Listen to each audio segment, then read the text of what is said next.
August 15కి ఖచ్చితంగా ఒక నెల రోజులు మాత్రమే సమయం. అందుట్లో 3 విడతలుగా 18,000 కోట్లు 22 లక్షల ఖాతాల్లోకి మేము బ్యాంకులకు జమ చేశాము. వాటిలో కొన్ని బ్యాంకులు చేసినటువంటి తప్పిదాలు కావచ్చు, ఆధార్లో ఉన్నటువంటి తప్పిదాలు కావచ్చు, లేదు బ్యాంక్ అకౌంట్లో ఉన్నటువంటి తప్పిదాలు కావచ్చు. వీటినన్నింటినీ కూడా మేము ఆగస్టు 14వ తారీఖునే ఒక సర్క్యులర్ ఇచ్చి వ్యవసాయ శాఖ అధికారులందరినీ కూడా ఏ ఖాతా అయితే ఎర్రర్ వల్ల ఆగిందో, రుణమాఫీ కాకుండా ఆగిందో, వాళ్ళ రైతు ఇంటికి వెళ్ళి మీరు దాన్ని సరిచేసి అప్లోడ్ చేసి డబ్బులు వెళ్ళేటట్టుగా చూడమని చెప్పాం. ఆ ప్రక్రియ 16వ తారీఖున మొదలుపెట్టాం. స్వాతంత్ర దినోత్సవం రోజున పైసలు వాళ్ళ ఖాతాలో బ్యాంకులకు పంపించి 16వ తారీఖునే మా అధికారులకి మేము ఈ యొక్క వెరిఫికేషన్ కార్యక్రమం మొదలుపెట్టాం. రైతులు ఎవరైనా అనుమానం ఉన్నా, ఒకవేళ మీ ఖాతాలోకి జమ కాకపోయినా మీరు తప్పకుండా మండల వ్యవసాయ అధికారి కావచ్చు, రైతు వేదిక దగ్గర ఉన్నటువంటి అగ్రికల్చర్ ఆఫీసర్ కావచ్చు, ఏఈఓ కావచ్చు, మండల వ్యవసాయ అధికారికి మీరు దరఖాస్తు చేసుకుంటే అతనే ఇంటికి వచ్చి మీ యొక్క అకౌంట్ నెంబర్ తప్పుందా, ఆధార్లో ఏమన్నా తప్పుందా, లేదు పేరులో ఏమన్నా తప్పుబడిందా, ఎందుకు ఆగింది అనే వివరాలు మీకు చెప్పి ఆ అమౌంట్ని మీ ఖాతాలో వేయించేటటువంటి బాధ్యత వ్యవసాయ శాఖ తీసుకుంది. దీనికి అనేక చెలవలో పలవలు అల్లి గతంలో చేసినటువంటి వాళ్ళ దుర్మార్గపు వ్యవహారాన్ని మా కంటగట్టడానికి ప్రయత్నం చేస్తున్నారు. మేము గతంలో రుణమాఫీ ఏ పద్ధతుల్లో జరిగిందో అదే పద్ధతుల్లో కొనసాగిస్తున్నాము. ఏ మాత్రం కూడా తేడా లేదు. అప్పుడు కుటుంబాన్ని దృష్టిలో పెట్టుకునే రుణమాఫీ జరిగింది. దానికి కుటుంబం నిర్ధారించేటటువంటి పద్ధతి ఆ రోజు కూడా ఆ కుటుంబానికి ఉన్నటువంటి తెల్ల కార్డును చూసే కుటుంబ నిర్ధారణ చేశారు. తెల్ల కార్డు లేనటువంటి రైతుల్ని ఆ రోజున నిర్ధారణ చేయలేదు, వాళ్ళకి ఎగ్గొట్టారు. ఇప్పుడు ఆ పద్ధతి జరగదు. తెల్ల కార్డు లేకపోయినా కూడా పాస్బుక్ మీద రుణం తీసుకున్నటువంటి రైతు ఇంటికి పోయి దాన్ని మేము అప్లోడ్ చేసి ఆ రైతుకు కూడా లోన్ ఇచ్చే ఏర్పాటు మేము చేస్తున్నాము. కాబట్టి మార్పు ఏమీ లేదు. గతంలో ఉన్నటువంటి పద్ధతి ప్రకారంగానే ఈరోజు కూడా రుణమాఫీ జరుగుతుంది. ఆ రోజు కేవలం 39 లక్షల మంది పేర్లున్నాయి బ్యాంకుల్లో రుణమాఫీ చేయాల్సినటువంటి పేర్లు. గతంలో అధికారం రాకముందు మేము వచ్చిన తర్వాత గత 5 సంవత్సరాల్లో ఎవరు అప్పున్నా సరే ఆ బ్యాంకులను అడిగాం. 12/12/18వ తారీఖు నుంచి 9/12/23 వరకు, అంటే 5 సంవత్సరాల కాలంలో మీ బ్యాంకులో తెలంగాణ రైతులు తీసుకున్నటువంటి పంట రుణం ఏదన్నా ఉంటే ఆ ఖాతాలన్నింటినీ కూడా మాకు పంపించమని చెప్పి మేము బ్యాంకులను అడిగాం. ఆ బ్యాంకులు మాకు పంపించినటువంటి లిస్టు ఏదో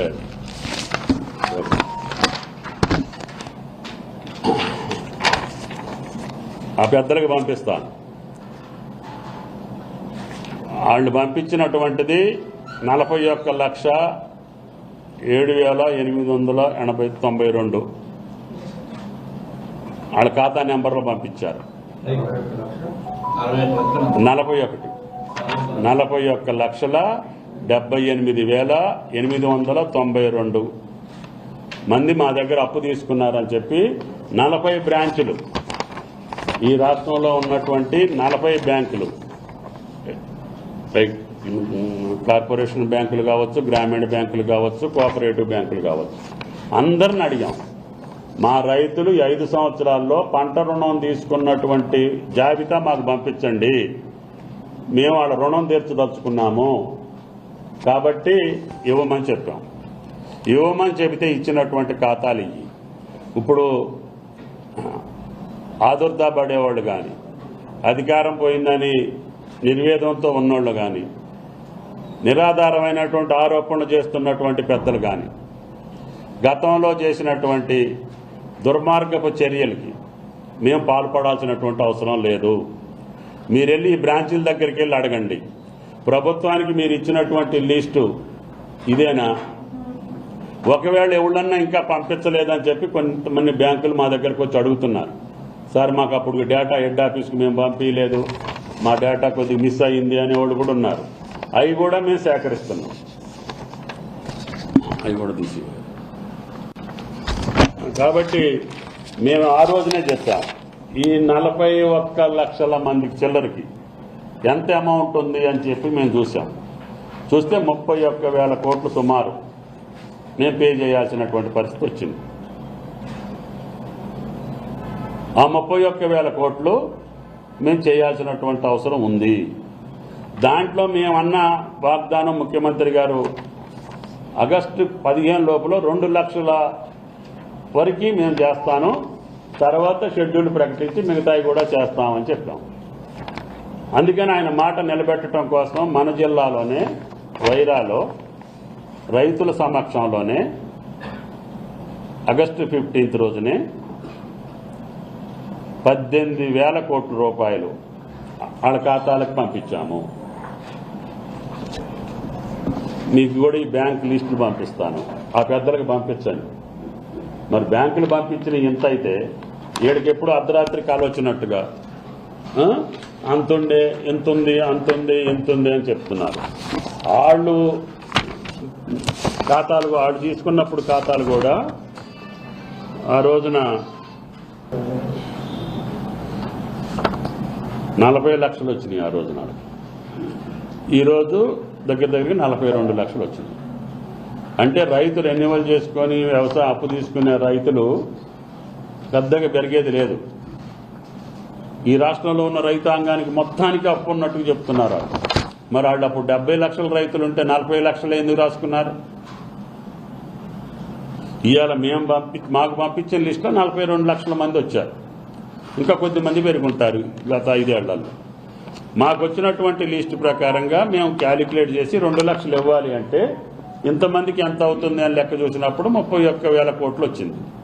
31,000 కోట్లలో పంటకాలం వచ్చింది, భగవంతుడి దయ వల్ల వర్షాలు పడుతున్నాయి.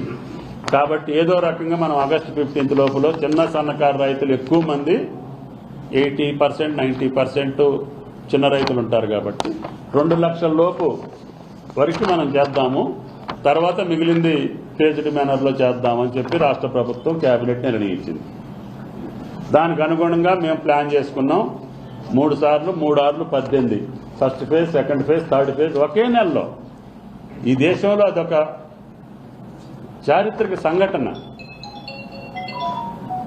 ఒక రాష్ట్ర ప్రభుత్వం అధికారంలోకి రాగానే మొదటి పంట కాలానికే 18,000 కోట్లు ఒకే నెలలో ఇచ్చి మిగతా నిధులను కూడా ఫేజ్డ్ మేనర్లో ఒకే పంట ఈ పంట కాలంలోనే ఇవ్వాలని చెప్పి రాష్ట్ర ప్రభుత్వం నిర్ణయించడం అనేది జీర్ణించుకోలేనటువంటి ప్రతిపక్షాలు. అధికారాలు వస్తుంటాయి పోతుంటాయి, పాలనలో మనం ఉండొచ్చు, ఇంకొకరు ఉండొచ్చు, ప్రజాస్వామ్యంలో ఎవరైనా రావచ్చు. కానీ నిర్లజ్జగా నిస్సిగ్గుగా అన్నం పెట్టే రైతును కూడా ఆందోళన పరిచి